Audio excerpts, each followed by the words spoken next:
Well, Lennie, he has to do a mid-season update to supporters. I guess first off, on a personal note, I know you've been in the dugout a few times over the years, but being back as a permanent full-time manager and seeing day-to-day training and everything around that, how's it been?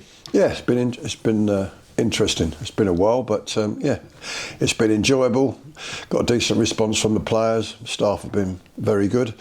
It's just a little bit disappointing that we couldn't turn more draws into wins. That's the one thing we lack. We haven't lost too many games. We haven't lost at home for 3 months, all of which is good. But we've only won 1 in 5 or 6 now, and we draw too many games. But hopefully that will change. So on the whole, do you look back at the last few months of your time in charge so far as positive, or is there that inch of frustration that we didn't get more points? Yeah, positive. Some progress. Could have been more, but some progress has been made. It's been stabilised, decent group, still technically with a chance at the playoffs in terms of points, but obviously the 7 or 8 teams are thinking the same thing. 3 or 4 of them are a much better position than us at this moment. But then again, we've got 3 home games in a week coming up, so we'll see. And are you pleased with how we stand tactically? I think there's been a clear sort of change over the last few weeks and months of that style of play and changing different formations depending on the opponent, that sort of thing. Are you pleased with how we stand there? We've changed. Basically, we're a team that plays 4-2-3-1, but a couple of times we've gone to a 4-4-2. We did it against Oldham, and it worked very, very well. Probably the best performance of the season. We did it on Saturday, and to be quite honest, if somebody had said to me we'd have created as many chances as that, then I would have been delighted to accept that. But unfortunately, we couldn't convert them, so it was only a draw again. But in terms tactically, in terms of the plan, it worked very well. And to be fair, there was heavy input from the staff, especially Anthony, on how we should approach that. But that doesn't mean to say you're going to play 4-4-2 every week. Against some teams who are strong at playing through the middle of the midfield, you could have a problem. But it worked for us on Saturday in every way except the result. How pleased are you with a home form, especially only lost at Tamworth? That was on penalties in the FA Trophy, so you've got to be delighted there. That's the most important thing. We've had a couple of great results at home, drawing with Barnet, who are easily the best team in the league, beating Oldham, of others, and beating Yeovil. I mean, there's been some good results, Obviously, the last one, the Wealdstone draw at home, is disappointing, especially against 10 men. But that's been the story of it, really. There's been some progress. It's what might have been if we'd have been able to convert more chances, make more chances. But we're not dead yet. And just a word of praise for, I guess, a few players. Manny D and Nathan Sharon have played every game as we come into February, and then also Tom Parks and David Ferguson, I think, only missed 1 or 2 themselves as well. That's outstanding. Yeah, very good, yeah. Stalwarts. They are stalwarts, and, they're a good group. The players you mentioned are good pros. They're a good group. Sometimes at home, anxiety and pressure gets, expectation, if you like, gets to them a little bit, but they've worked hard. They're a good group. There's some good pros in there, and the ones you mentioned, to play every game in this league, it's relentless. The physicality is relentless, so it's a big demand, and yeah, they've responded pretty well. Just one of the names I've mentioned there, Manny D, has faced great competition from Gary Medina over recent weeks, and there's several other areas of the pitch where competition is high. Are you happy in that regard, and how challenging has it been to pick a starting 11, I guess? Yeah, I mean, on 2 occasions we've elected to start Gary and Manny D, and against Barnet, Gary came on. The decision always is whether you start them both, whether you start one, who starts and who doesn't. At the moment, Manny D's virtually always started, because forget his attacking play. He's such an important factor at defending corners. It's unbelievable. He probably put his head on 7 or 8 on Saturday alone. So that's another factor as well. Yeah, and I guess 2 injuries over recent weeks. Joe Gray and Anthony Mancini, can you just provide an update on how they're doing? They've been never consistent so far this season. How have they come along? Yeah, Joe's running, so he's making progress that we hoped he would be. Couple of 3 weeks, I would think, Joe. Anthony Mancini, and hopefully a bit earlier than that.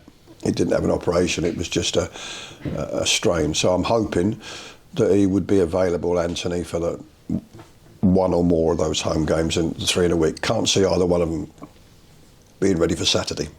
Yeah, and we spoke about this last week, but Joel Dixon back in training now, and I guess hopefully in a few weeks' time you've got 3 very good goalkeepers to choose from. Yeah, that's good, that. Very healthy, yeah. And Josh as well, young Josh. I mean, we're well placed for goalkeepers. You know, Joel's good, he's coming back. Smithy's done great in the goal. Brad's been very patient.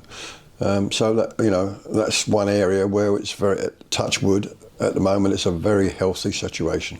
Just in terms of the new lads, Riaz, Cleary, Sam Florin and Jamie Miley, how have they settled in over the last fortnight since they've arrived at the club? Yeah, they've settled in well with the group.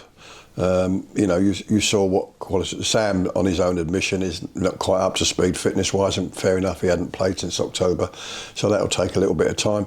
Jamie Miley's got to adjust from under-21 football, and a little bit of time at Newport, and that goal will do his confidence a bit of good, and he's a good technical player. So, and he knows some of the lads from before, I think, so that's good.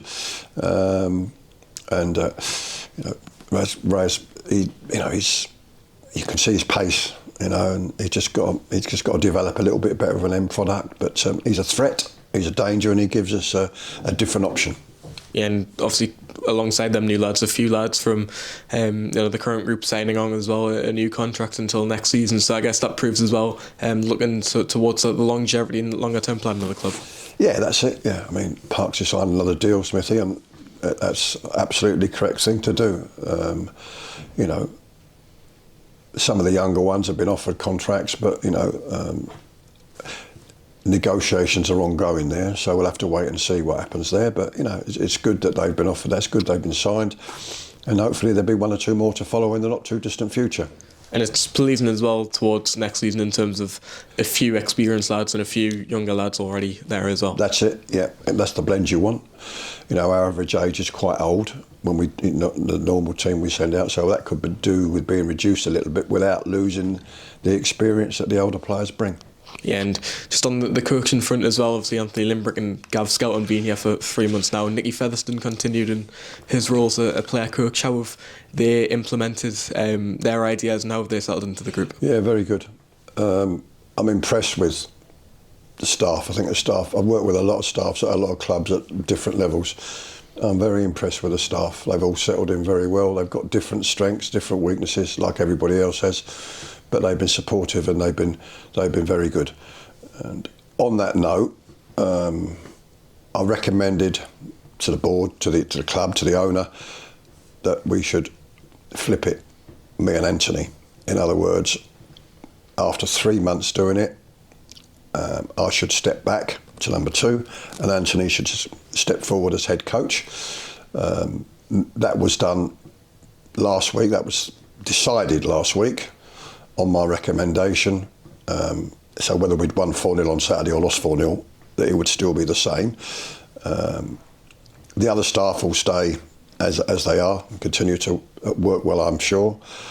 I'll step back to number 2 and be there to support and fit in wherever required and give Anthony the support he needs to make a success of it.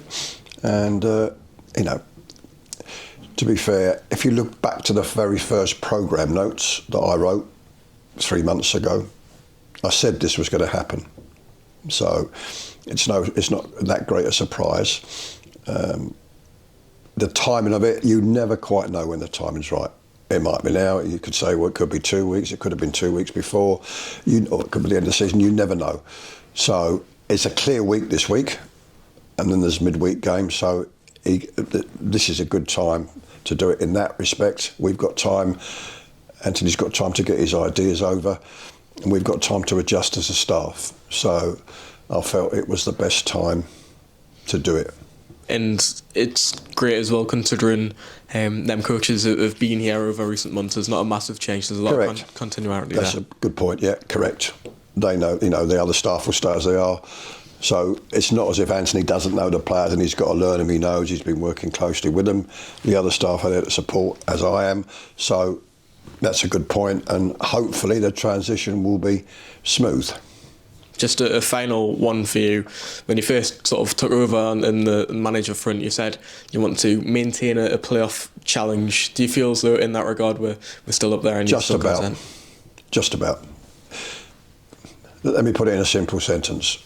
If we'd have won 2 of the ones we'd drawn, then we might be, even closer. We obviously would be even closer. We've still got a chance, but we need to win a couple of games on the trot. The key bit's going to come with those 3 home games in a week. If we get 2 or 3 wins there, then the whole picture can change, because after Saturday we'll have had an imbalance of away and home games. So, but after that, by the middle late February, we'll have a crystal clear picture of where we stand and what chance we got.